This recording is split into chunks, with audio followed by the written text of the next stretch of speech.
Have you ever been told you're too sensitive so many times that you start to wonder if maybe you're the problem? I used to believe that if someone loved you, they wouldn't make you doubt your own memory. I was wrong. For 3 years, I wasn't yelled at. I wasn't hit. I wasn't publicly humiliated. I was quietly convinced that everything was my fault. Until one night, I opened a folder, 83 pages thick, and realized the only person being manipulated was me. My name is Samantha Allen. I'm 31 years old. If you asked anyone who knew us, they would have said we were solid. Not flashy, not dramatic, just stable. The kind of relationship that looks good from the outside because it's quiet, because there are no screaming matches in public, because nothing ever looks wrong enough to leave over. That's the kind of relationship I thought I was in. I'd been with Douglas for 3 years. We'd lived together for 2 of them, in the apartment I'd been renting long before we met. When he moved in, it felt natural, inevitable, even. He needed a place closer to work. I had the space. We loved each other. That's how these things go, right? At least that's what I told myself. Looking back now, the signs didn't arrive all at once. They never do. They came quietly, disguised as jokes, misunderstandings, offhand comments I brushed away because love, real love, was supposed to involve compromise. Patience, self-reflection. The first time I noticed something was off, I didn't call it manipulation. I called it stress. We were standing in the kitchen one night, arguing about something trivial. I honestly don't even remember what it was anymore. Maybe dishes, maybe plans with friends. I remember saying, "That's not what you said yesterday." Douglas didn't raise his voice. He didn't get angry. He smiled, just a little. "I never said that," he replied calmly. "You're remembering it wrong."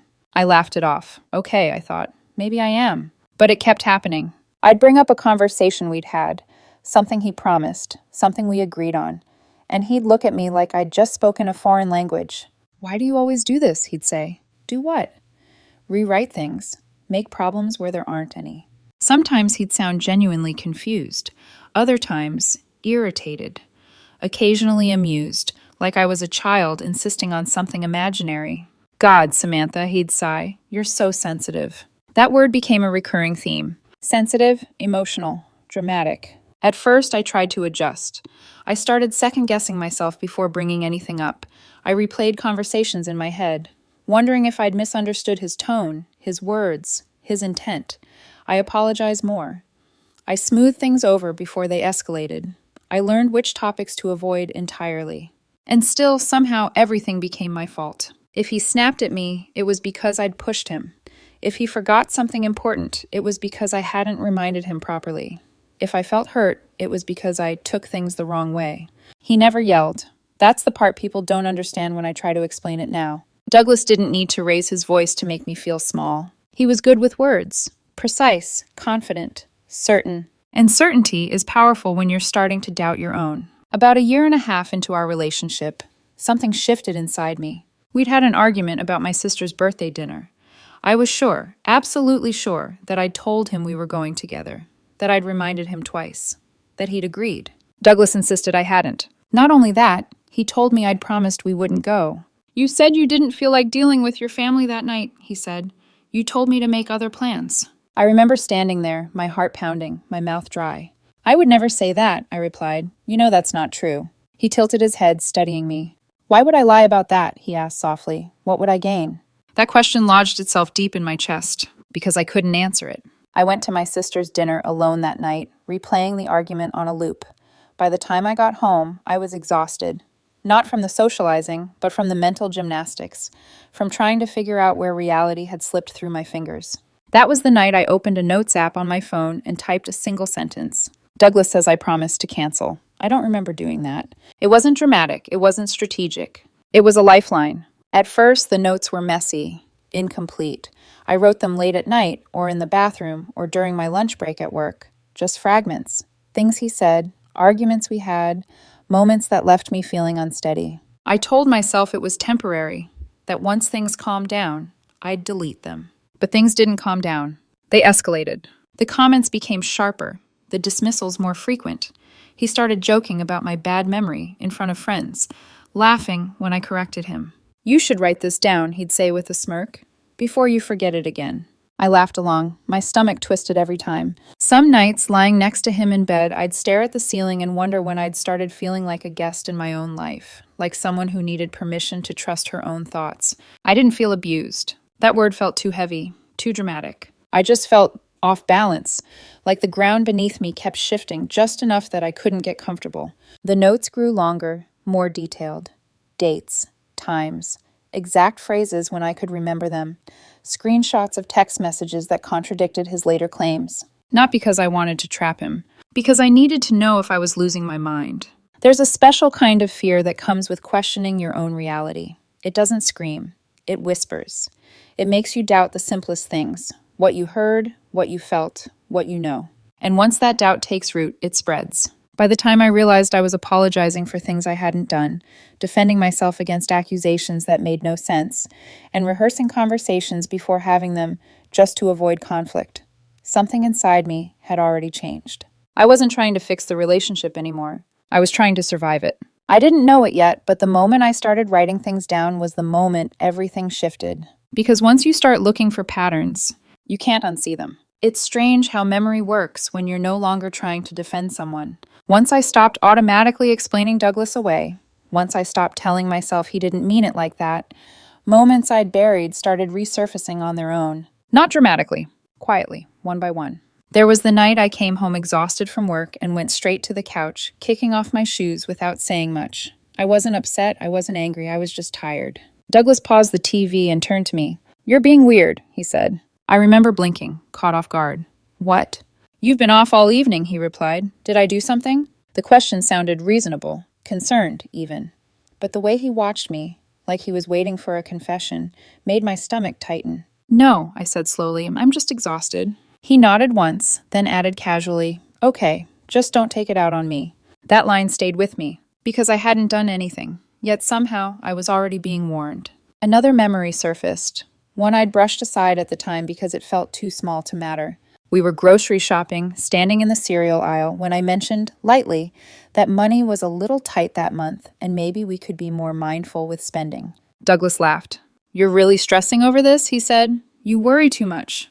"I'm not worrying," I replied. "I'm just saying." "Here we go," he interrupted.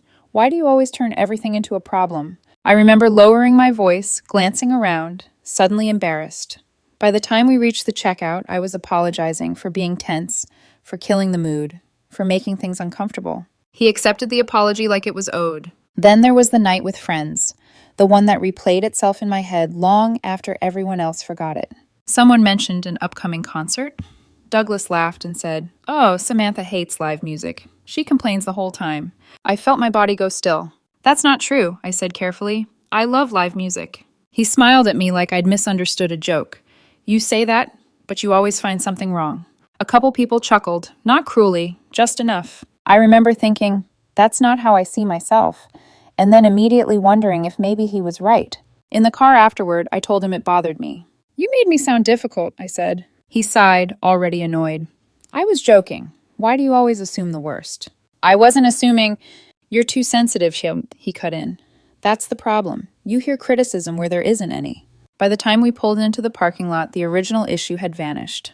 All that remained was that familiar knot in my chest, the sense that I'd somehow failed a test I didn't know I was taking. What unsettled me most wasn't any single moment. It was the pattern. Douglas never outright denied events. He reframed them. He didn't argue facts. He argued my interpretation. "That's not what I meant. You're twisting it. You're projecting." If I was hurt, it was because I misunderstood. If I was upset, it was because I was insecure. If I felt confused, it was because I was emotional. Every disagreement ended the same way. Him, calm, logical, disappointed. Me, apologizing, second-guessing, shrinking. I started noticing how often he positioned himself as the reasonable one, especially in front of other people. If I disagreed with him publicly, he'd laugh it off. If I pushed back privately, he'd accuse me of starting fights. If I stayed quiet, he'd ask why I was sulking. There was no version of me that didn't somehow reinforce his narrative. One night, lying awake beside him, listening to his breathing, slow into sleep, I stared at the ceiling and felt something I didn't have a word for yet. Not anger, not sadness, disorientation. Like living in a house where the furniture kept shifting just enough that I kept bumping into things, and somehow it was always my fault for not remembering where they were. I didn't think, this is abuse. I thought, why am I working this hard just to feel normal? And that question, quiet, uncomfortable, impossible to ignore, followed me everywhere. Because once you start looking back without excuses, you start seeing how carefully the confusion was built. There's a moment, quiet, almost unremarkable, when denial finally gets tired. For me, it happened late one night, long after Douglas had fallen asleep.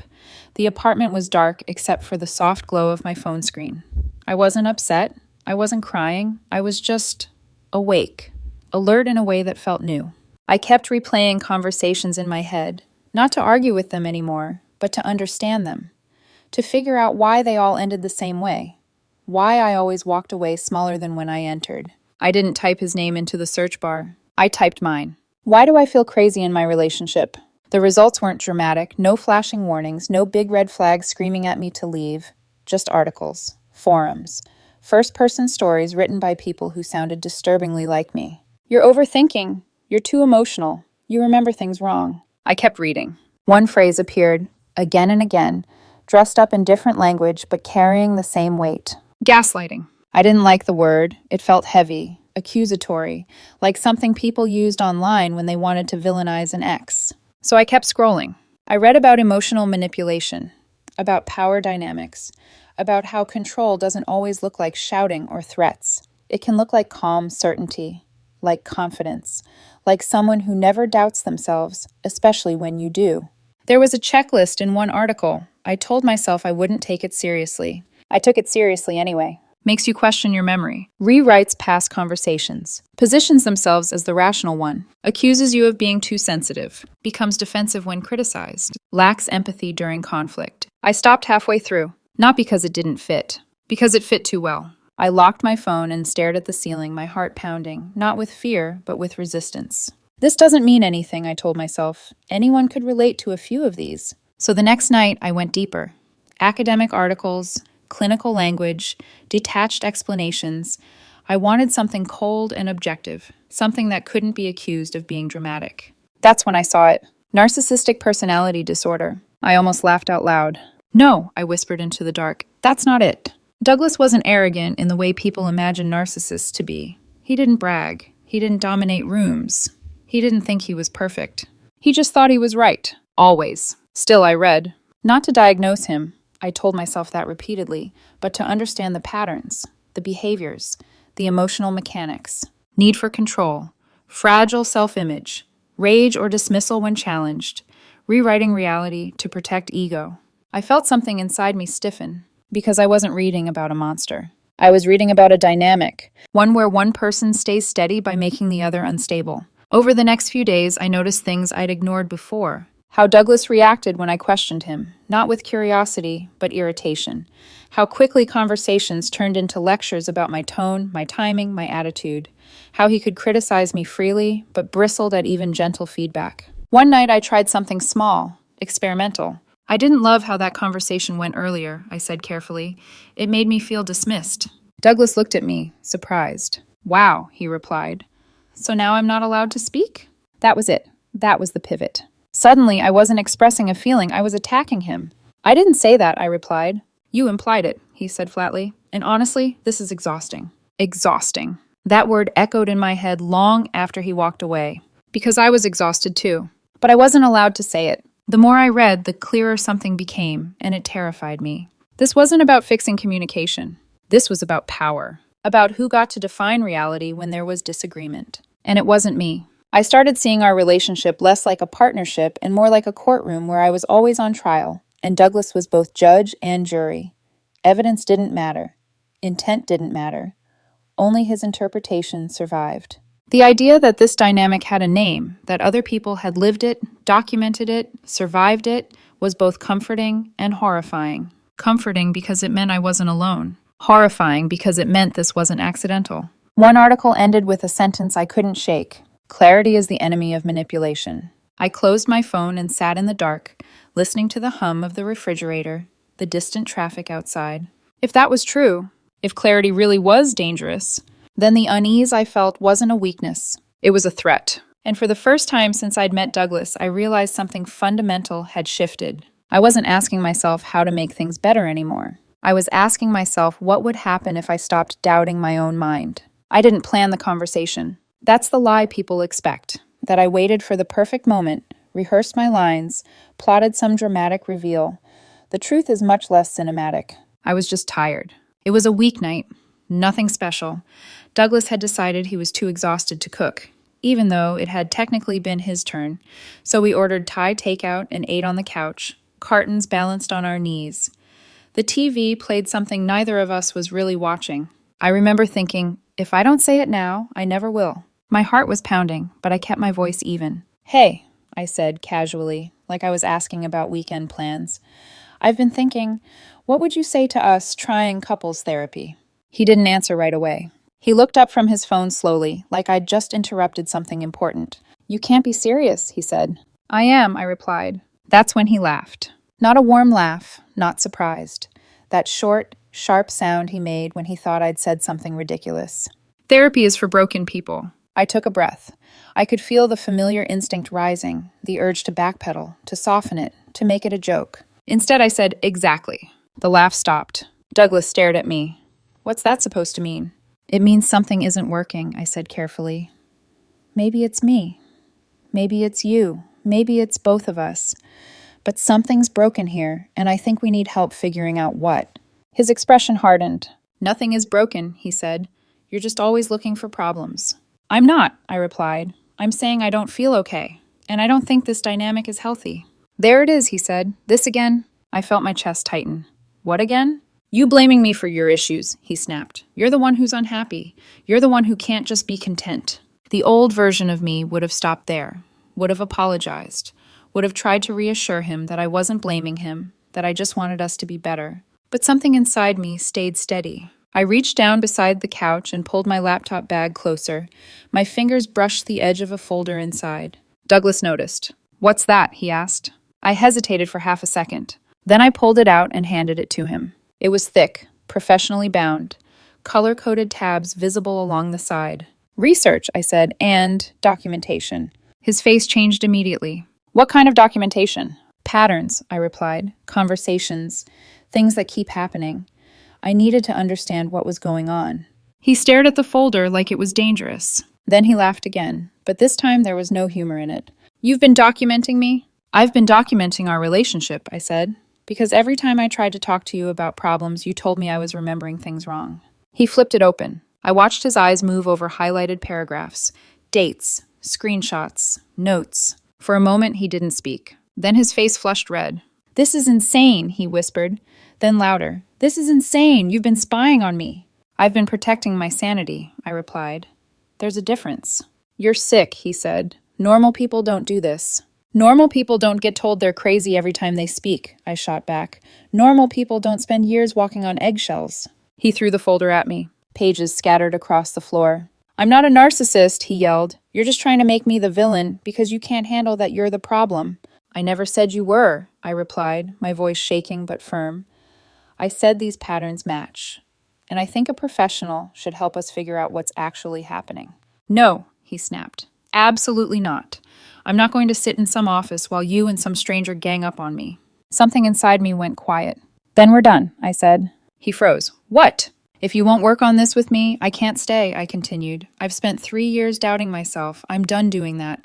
You can't break up with me over this. Watch me. He stormed into the bedroom and slammed the door. I stayed on the couch, surrounded by scattered pages, my hands trembling. That night I slept there, and for the first time in months, I slept better than I had in a very long time. I woke up to the sound of someone standing too close. For a split second, I didn't know where I was. The couch, the dim morning light filtering through the blinds, my neck stiff, my phone still loosely in my hand. Then I opened my eyes. Douglas was standing over me. He looked calm in that unnerving way that usually meant he'd already decided what the story was going to be. And I was about to be informed of my role in it. I've been up all night, he said. I sat up slowly. Okay. I read all of it, he continued, nodding toward the coffee table where the folder had been restacked with aggressive neatness. That garbage. I didn't respond. You manipulated everything, he said. You took things out of context. You twisted my words. That's not true, I replied quietly. This is defamation, he snapped. Do you even know how illegal this is? I almost laughed. Almost. Defamation requires publication to a third party, I said. This is private. Don't lawyer speak me, he barked. I'm not, I said evenly. I'm stating a fact. His jaw tightened. I could sue you. You could try, I replied. You'd lose, but you could try. That's when he picked up his coffee mug and hurled it at the wall. It shattered inches from my head. For a moment, neither of us spoke. It was the first time he'd ever gotten physical with objects while I was in the room. I'd suspected it had happened before. Doors slammed too hard, things broken when I wasn't home, but seeing it confirmed something in me. Fear didn't rush in. Clarity did. I want you out, he said, breathing hard. Get your things and leave. I stood up. This is my apartment, I said. My name is on the lease. I've lived here for 5 years. You moved in 2 years ago. I pay rent, he argued. No, I said. You pay $400 a month for groceries. You insisted that was fair because you make less than me. The rent is $18.50. His face flushed. I have rights, he said. You can't just kick me out. I'm not kicking you out, I replied. You're welcome to stay, but I'm also welcome to break up with you, which I'm doing. He stared at me. Where am I supposed to go? That's not my problem anymore. He stormed into the bedroom and slammed the door. 10 minutes later, I heard his voice drop into something softer, practiced. She's being cruel, he said, after everything I've done for her. I didn't need to hear the rest to know who he was calling. His mother. The phone rang 20 minutes later. I stared at it for a moment before answering. How dare you treat my son this way, she demanded. He's given you 3 years of his life. With respect, I said, your son has spent those 3 years making me doubt my own sanity. Oh, please, she scoffed. What kind of psycho documents their relationship? The kind who keeps being told she's remembering things wrong, I replied. The kind who needs proof she's not crazy. You are crazy, she snapped. My son is a wonderful, loving man. If you can't see that, you don't deserve him. I closed my eyes. And I guess we agree on one thing, I said, and hung up. I didn't feel guilty. I felt finished. Over the next few days, Douglas cycled through versions of the same reaction. He raised his voice, then he went cold. Then he talked about everything he'd sacrificed for me. Then he snapped again when I didn't soften. It wasn't grief. It was wounded pride. When anger didn't move me, he tried self-pity. When that failed, he tried intimidation. And when neither worked, he pretended nothing was wrong at all. On the third night, I came home to candles lit on the table, dinner cooking, music playing softly in the background. He wore the shirt I liked best on him. I've been thinking, he said gently. Maybe we could try that therapy thing, if it means that much to you. My chest tightened. Okay, I said. I found a therapist who specializes in relationship dynamics. She has an opening next Tuesday. His smile flickered. Wait, he said. You already made an appointment? I said I was serious. I need more time, he said quickly. I need to think. What's there to think about? I asked. You just said you'd try. I said maybe, he snapped. Don't put words in my mouth. There it was. Again. You literally just... See, he cut in. This is exactly what you do. You twist everything I say. I stopped talking. I picked up the folder and opened it. What are you doing? He demanded. Writing this down, I said. You're sick, he muttered. Maybe, I replied calmly. That's why I want us to see a professional. He didn't speak to me for the rest of the night. And honestly, it was the most peaceful evening I'd had in months. The first message came from someone I hadn't spoken to in weeks. Hey, are you okay? It was vague enough to feel harmless, but my stomach dropped the moment I read it. I replied carefully, why? There was a pause. Then, Douglas says you've been psychologically abusing him. I stared at the screen. Abusing him. By the end of that day, more messages followed. Different people. Same careful tone. The kind that keeps emotional distance, like they aren't sure which version of you they're allowed to talk to anymore. What's going on with you and Douglas? He says you've been controlling him. Is it true you've been keeping records about him? Each message was phrased differently, but they all carried the same hesitation. Douglas hadn't wasted any time. Once he realized he couldn't control the situation inside the apartment, he took it outside. Friends, family, anyone who would listen. He positioned himself as the calm, concerned boyfriend who had finally escaped a controlling, obsessive partner. According to him, I'd been secretly documenting his behavior, diagnosing him with mental illness, monitoring his every move. He told people he felt unsafe. I learned this in fragments, through awkward texts and uncomfortable phone calls, half questions, loaded concern, silence where trust used to be. I didn't argue. I didn't send long explanations. I didn't try to defend myself in group chats. I sent the same message to everyone. I'm happy to talk about this in person. I'll show you exactly what I documented and why. Then you can decide for yourself. 2 people accepted. 1 didn't respond at all. The first was Mark, a friend I'd known since college. He'd seen me through bad relationships before, had watched me grow quieter over the past year, even if neither of us had named it at the time. He came over on a Sunday afternoon. We sat at the kitchen table while he went through the folder in silence. The quiet stretched. After nearly an hour, he leaned back and rubbed his face. "Samantha," he said slowly, "this is a lot." "I know. Some of this is genuinely disturbing." He paused on a page and looked up at me. "He actually told you that you made up your grandmother's death to avoid his birthday dinner?" I nodded. "My grandmother died 2 days before his birthday," I said. I showed him the obituary. Mark stared at the page. "And he said?" "That I probably stressed her out on purpose," I replied, "so she'd die at a convenient time." He sat there stunned. "That's not a misunderstanding," he said quietly. "That's not poor communication." "No," I said, "it's not." When he left, he hugged me, longer than usual. "I'll set the record straight," he said, "with anyone who asks." The second person was Lena, one of Douglas's coworkers. We weren't close, but we'd gotten friendly at work events. She arrived skeptical, guarded. She didn't speak much while reading, just frowned occasionally, nodded once or twice. Then she stopped at a screenshot. "He sent this to you?" she asked. Douglas's words stared back at us. "You're pathetic. You're lucky anyone even puts up with you. You should be grateful I'm with you." "That was last Christmas," I said, "because I didn't get him the exact watch he wanted." Lena looked up sharply. "He told us you forgot to get him anything," she said, "that you only bought something after he got upset." I slid the next page forward. "Check the date," I said, "December 23rd. I gave him the gift on the 22nd. She went quiet. Lena left without saying whose side she was on, but she stopped participating in the group chat where I'd apparently been described as a monster. I counted that as progress. Meanwhile, Douglas announced he was moving out. He told people he was finally escaping my abuse, that he'd be staying with his sister until he found a place of his own. "Great," I said when he told me. "When are you leaving?" "Saturday." "Perfect. I'll make sure I'm here in case you need help carrying boxes," I added. "I don't need your help," he snapped. "Suit yourself." What he didn't mention was that he'd also been telling his family I was withholding his belongings. Friday night, his father showed up at my door. "You need to give my son his things," he demanded. I blinked. "All his stuff is exactly where he left it." "He says you locked up his clothes." "The bedroom closet is unlocked," I replied. "Always has been." He pushed past me without asking and checked. A minute later, he came back out, visibly embarrassed. "I see," he muttered. "I'd suggest you start fact-checking Douglas's claims," I said evenly. He didn't argue, just nodded and left. I heard later, through the same grapevine Douglas had been poisoning, that the conversation he had with his son afterward hadn't gone well. Apparently, even his own family was starting to notice the stories didn't line up. Saturday arrived. Douglas's sister showed up with a rental truck. They packed loudly, deliberately, slamming drawers, dropping boxes, making sure I knew they were there. I stayed in the living room, watching TV, not engaging. Before he left, Douglas stopped in front of me. "You're going to regret this," he said. "You'll never find anyone as good as me." I met his eyes. "Probably not," I said, "but I hope I find someone better." For a second, I thought he might hit me. Instead, he grabbed his bag and stormed out.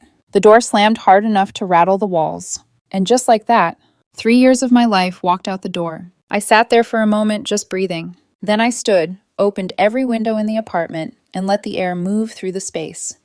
Let it carry away the last traces of his cologne. I ordered a pizza. It was the first meal I'd enjoyed in months. For a few weeks, things were quiet. Not peaceful, just quiet in the way a room feels after something loud has been removed. I started sleeping in my bed again. I stopped flinching at every notification. I let myself believe the worst of it was over. I was wrong. The letter arrived on a Tuesday morning, slid halfway under my door like it didn't want to be seen. Notice of intent to file civil action. I read it once, then again, then a third time, slower, like the words might rearrange themselves into something that made sense if I stared long enough. Douglas was suing me. Emotional distress, invasion of privacy, illegal surveillance. According to the letter, my documentation constituted a pattern of psychological abuse designed to gaslight him into believing he had a mental disorder. I'd caused him severe harm, trauma, reputational damage. I laughed. It came out sharp and short, surprising even me. The irony was almost impressive. My hands were steady when I picked up my phone and called a lawyer, a real one. Someone I'd been referred to by a colleague who didn't ask questions, just gave me a number and said, "Call him." He read the letter while I waited on the line. Then he laughed too. "This is frivolous, frivolous," he said. One-party consent recordings are legal in your state. Writing down your own experiences isn't surveillance, and you didn't publish anything. So, what happens now? I asked. We respond, he said. And when this gets thrown out, we counter for attorney's fees. If he wants to pursue this, discovery is going to be very interesting for him. Discovery? Discovery means he has to turn over every communication about you, he explained. Texts, emails, messages, group chats, everything. I closed my eyes. Douglas had never been careful with his words. He'd been confident, casual, certain no one would ever look too closely. Okay, I said, proceed. The next few weeks blurred together into paperwork and emails and quiet, methodical preparation. His lawyer requested copies of my documentation. I provided them without hesitation. We requested his communications. His lawyer objected. The judge overruled. What came back was illuminating. There were texts to his sister from over a year earlier, complaining that I was controlling because I asked him to contribute more to groceries. Messages to his mother, claiming I was isolating him because I suggested he spend less time with friends who only called when they needed something. A group chat with coworkers where he described me as mentally unstable because I was upset when he forgot our anniversary. But the most damaging evidence wasn't what he said about me. It was what he said about himself. Douglas had kept notes too. Not organized, not careful. Just casual messages sent when he felt smug or amused. She's so easy to manipulate. I just apologize and she folds. She always thinks everything's her fault. There were messages bragging about how he'd gotten me to pay for things, laughing about how often he made me apologize for conversations he started, telling his sister I was too stupid to realize what he was doing. His own words contradicted his lawsuit entirely. My lawyer compiled everything and filed a motion to dismiss, with a request for sanctions against Douglas's attorney for pursuing a claim with no legal basis. The judge granted both. The case was dismissed. Douglas's attorney was ordered to pay my legal fees, $4,200. And because that attorney wasn't absorbing the cost out of kindness, Douglas was now responsible for a bill he absolutely could not afford. I heard later, through the same quiet channels gossip always travels, that Douglas tried to blame his lawyer, claimed he'd been misled, promised things that hadn't been possible. The lawyer dropped him as a client. The phone rang a few days later. I didn't need to check the number to know who it was. You've ruined my son's life, his mother said the moment I answered. I didn't raise my voice. Your son ruined his own life, I replied. I just documented it. You're a monster. Maybe, I said calmly, but at least I'm a monster with receipts. She hung up. I blocked the number. The silence that followed wasn't dramatic. It was clean. The quiet that followed didn't arrive all at once. It settled in slowly, like dust after a storm. No more angry messages, no more secondhand warnings, no more people asking me to explain myself in hushed tones. Douglas was gone. The lawsuit was over, and for the first time in years, nothing was demanding my attention. I stayed in the apartment, the same one that had once felt like enemy territory, every room loaded with memories, every corner echoing with arguments that never quite made sense. I expected it to feel haunted. It didn't. It felt empty, in a good way. I slept in my bed again, not curled tight at the edge, but stretched out. I stopped waking up braced for conflict. I let the mornings be quiet without wondering who I was about to disappoint. Small things started to feel different. I used the coffee maker Douglas used to mock for being cheap. It worked perfectly fine. I stopped flinching when my phone buzzed. I laughed, out loud, at a joke on television and realized I hadn't done that in months. I started seeing a therapist. Not couples therapy, just therapy. The first session was mostly silence. I didn't know where to begin without turning it into a justification. Without explaining why I'd stayed so long, the therapist didn't rush me. She didn't label anything right away. She just listened. When I finally stopped talking, she said something simple. It sounds like you learned to mistrust your own perceptions. That sentence landed harder than any accusation ever had. Because it was true. 3 years of being told I was sensitive, emotional, forgetful, dramatic. 3 years of internalizing someone else's version of events until I couldn't tell where his certainty ended and my doubt began. Healing, I learned, wasn't dramatic either. It was slow, uncomfortable, uneventful. Some friends drifted back after hearing what really happened. Others stayed distant, still convinced there had to be two sides. I let them go. Anyone who needed me to be the villain so they could stay comfortable was never really on my side to begin with. One afternoon, I pulled the folder out of the cabinet where it had been living since the lawsuit ended. 83 pages. I flipped through them once, not to relive anything, just to acknowledge what had been there. The proof, the pattern, the version of myself who'd needed that much evidence just to believe her own mind. Then I dropped it into the trash. I waited for some big emotional release, a wave of triumph, closure. It didn't come. It felt like taking out the garbage, which in a way it was. I'm not dating anyone. I'm not in a hurry to be. My therapist says I need time to rebuild trust. Not in other people, but in myself. She's probably right.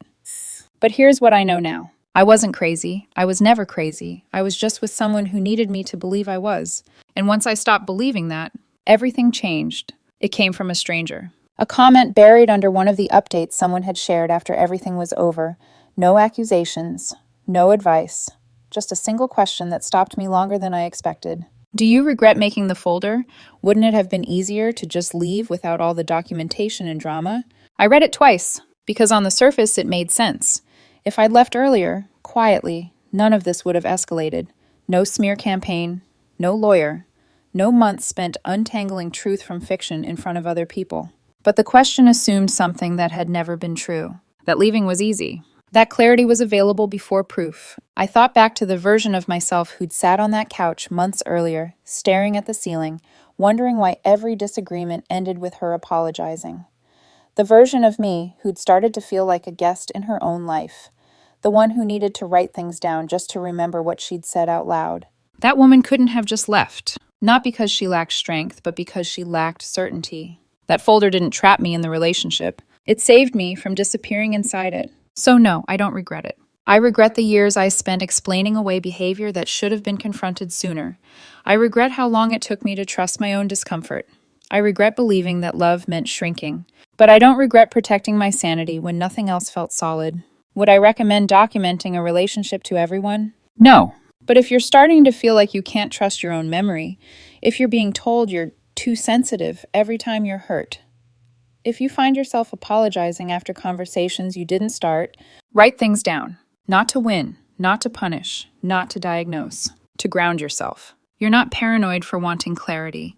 You're not dramatic for needing consistency. You're not broken for noticing patterns. Sometimes the most radical thing you can do is refuse to be confused any longer. I wasn't crazy. I was just with someone who needed me to believe I was. And now, I don't.